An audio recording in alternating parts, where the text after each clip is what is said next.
নমস্কাৰ বন্ধুসকল, আজি আমি আলোচনা কৰিম অসমৰ এক অপূৰ্ব প্ৰাকৃতিক সম্পদ ডিব্ৰু-চৈখোৱা ৰাষ্ট্ৰীয় উদ্যানৰ বিষয়ে। এই উদ্যানখন কেৱল গছ-পুলি আৰু জন্তু জানোৱাৰেৰে পৰিপূৰ্ণ নহয়, ই অসমৰ জীৱ বৈচিত্ৰ্যৰ এক অমূল্য ৰত্ন হয়। ভিডিঅ'টো শেষলৈ চাব আৰু আমাৰ অসমৰ এক্সামত ইয়াৰ বিষয়ে কেনে ধৰণৰ প্ৰশ্ন আহিছে আমি সকলোবিলাক MCQ আলোচনা কৰিম। ডিব্ৰু-চৈখোৱা ৰাষ্ট্ৰীয় উদ্যানটো অসমৰ পূব প্ৰান্তত মানে ব্ৰহ্মপুত্ৰ দক্ষিণ পাৰত অৱস্থিত। ই অসমৰ ডিব্ৰুগড় আৰু তিনিচুকীয়া জিলাত অৱস্থিত। ডিব্ৰু-চৈখোৱা ৰাষ্ট্ৰীয় উদ্যানৰ নামৰ উৎপত্তি লৈ এনেকুৱা উল্লেখ আছে যে ডিব্ৰু নদীৰ উত্তৰ পাৰৰ সীমাৰে আবৃত্তি হোৱাৰ কাৰণে ডিব্ৰু-চৈখোৱা ঘাটৰ ওচৰত অৱস্থিত কাৰণে ৰাষ্ট্ৰীয় উদ্যানখনৰ নামকৰণ কৰা হ'ল ডিব্ৰু-চৈখোৱা ৰাষ্ট্ৰীয় উদ্যান। ডিব্ৰু-চৈখোৱা ৰাষ্ট্ৰীয় উদ্যান 1997 চনত বিশ্বস্ফিয়াৰ ৰিজাৰ্ভ হিচাপে ঘোষণা কৰা হৈছিল। তাৰ পিছত 1999 চনত ৰাষ্ট্ৰীয় উদ্যান নেশ্যনেল পাৰ্ক হিচাপে ঘোষণা কৰা হৈছিল। বিশ্বস্ফিয়াৰ ৰিজাৰ্ভ হিচাপে এইখন ইউনেস্কোৰ মেন এণ্ড বিশ্বস্ফিয়াৰ প্ৰগ্ৰাম মানে MABৰ অংশ নোহোৱাকৈ ভাৰতীয় চৰকাৰে নিজে ঘোষণা কৰা এখন বিশ্বস্ফিয়াৰ ৰিজাৰ্ভ হয় এইটো। ডিব্ৰু-চৈখোৱাৰ বিশেষত্ব বিখ্যাত হোৱাৰ কাৰণ হ'ল ফেৰেল হৰ্চ মানে বনৰীয়া ঘোঁৰা। ভাৰতত এই প্ৰজাতিৰ বনৰীয়া ঘোঁৰা খুবেই দুৰ্লভ হয়।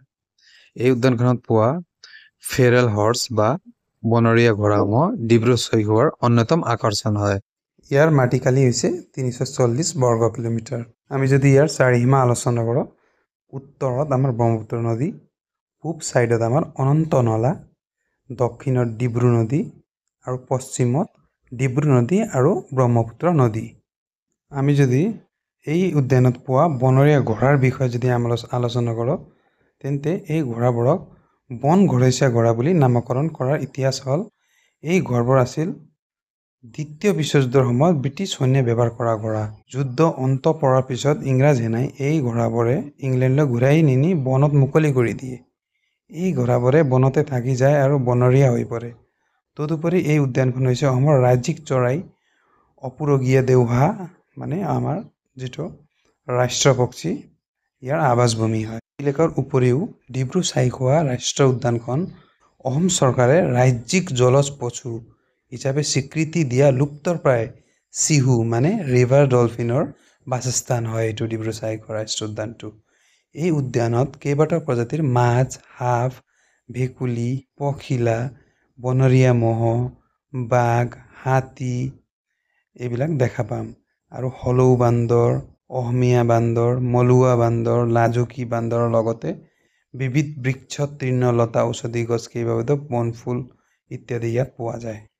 যদি আমি এই উদ্যানখনৰ নদীসমূহ যদি আলোচনা কৰোঁ, ৰাষ্ট্ৰীয় উদ্যানখনৰ মাজেৰে ব্ৰহ্মপুত্ৰ নদী বৈ যোৱাৰ ফলত কিছুমান সৰু বৰ জলাশয় সৃষ্টি হৈছে। এই জলাশয়বোৰত নাৱেৰে পক্ষী নিৰীক্ষণৰ সুব্যৱস্থা আছে আৰু ডিব্ৰু, নাদিহিং, লোহিত, কুন্দিল, চিয়াং আদি নদীয়ে উদ্যানখনক আগুৰি আছে। পৰ্যটনৰ বাবে ইয়াত প্ৰৱেশ দুৱাৰ আৰু সুবিধা কেনেকুৱা আছে? ডিব্ৰু-চৈখোৱা ৰাষ্ট্ৰীয় উদ্যান প্ৰৱেশৰ বাবে বন বিভাগৰ ৱাইল্ড লাইফ উইং মানে এইটো ৱাইল্ড লাইফ উইঙৰ পৰা লিখিত অনুমতিৰ আৱশ্যক হ'ব তাক প্ৰৱেশ কৰাৰ বাবে। পৰ্যটকৰ বাবে প্ৰৱেশ পথ দুটা হৈছে গুইজান ঘাট মানে তিনিচুকীয়াৰ পৰা 10 কিলোমিটাৰ দূৰত আৰু চৈখোৱা ঘাট। ৰাষ্ট্ৰীয় উদ্যানখনৰ ভিতৰত বনভোজ আয়োজন কৰা নিষিদ্ধ আছে, তাত আপোনাৰ পিকনিক কৰিব নোৱাৰিব। তিনিচুকীয়াৰ পৰা গুইজানৰ প্ৰৱেশ পথলৈ 10 কিলোমিটাৰ আৰু ধলা প্ৰৱেশ পথলৈ 50। তিনিচুকীয়া চহৰৰ পৰা নিয়মিতভাৱে বাছ, টেক্সি আৰু অটোৰিক্সালৈ গৈ আপুনি ইয়াত চাই ল'ব পাৰে। ইয়াত গৈ আপুনি বহু প্ৰকাৰৰ উদ্ভিদৰ প্ৰজাতি আছে। এই উদ্যানখন হ'ল ছেমি ইভাৰগ্ৰীণ ৰেইন ফৰেষ্ট বুলি কোৱা হয়, মানে ইয়াত বহুতো ঔষধি গছ আৰু অতি দুৰ্লভ গছ পুলি পোৱা যাব। এতিয়া আমি আলোচনা কৰিম ইয়াৰ বিষয়ে আমাৰ কেনেধৰণৰ প্ৰশ্ন কোনো এক্সামত বহিলে আমি যে ডিব্ৰু-চৈখোৱা ৰাষ্ট্ৰীয় উদ্যানৰ বিষয়ে ইমান যে শুনিলোঁ, ইয়াৰ বিষয়ে যদি MCQ আহে আমি এনচাৰ দিব পাৰিম নে নোৱাৰিম। প্ৰথম প্ৰশ্ন, ডিব্ৰু-চৈখোৱা ৰাষ্ট্ৰীয় উদ্যান কেতিয়া ৰাষ্ট্ৰীয় উদ্যান হিচাপে ঘোষণা কৰা হৈছিল? ইয়াৰ এনচাৰ হ'ব 1999 চনত। কুৱেশ্যন নম্বৰ 2, ডিব্ৰু-চৈখোৱা ৰাষ্ট্ৰীয় উদ্যান কোনখন নদীৰ পাৰত অৱস্থিত? লোহিত, চুবনাৰী, ব্ৰহ্মপুত্ৰ, দিহিং। এইটো ব্ৰহ্মপুত্ৰৰ পাৰত অৱস্থিত, option number C. Question number 3, তলত দিয়া কোনটো প্ৰাণী ডিব্ৰু-চৈখোৱা ৰাষ্ট্ৰীয় উদ্যানত পোৱা যায়? হুল গিবন, কেংগাৰু, পাণ্ডা, কমাডো ড্ৰেগন। এইটো হ'ব অপশ্যন নম্বৰ এ, হুল গিবন। এইটো আমাৰ ইয়াত পোৱা যায়।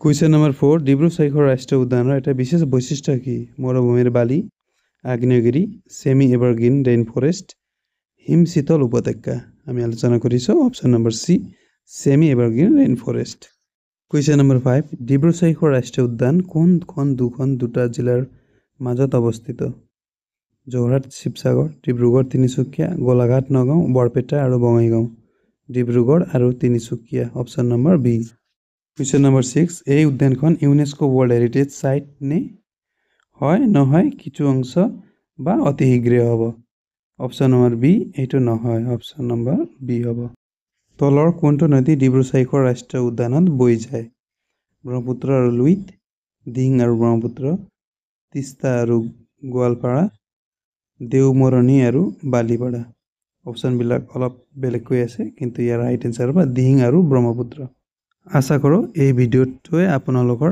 ডিব্ৰু-চৈখোৱা ৰাষ্ট্ৰীয় উদ্যানৰ বিষয়ে জানিবলৈ সহায় কৰিলে ভিডিঅ' ভাল লাগিলে লাইক শ্বেয়াৰ আৰু সাবস্ক্ৰাইব কৰিব নাপাহৰিব ধন্যবাদ জয় আই অসম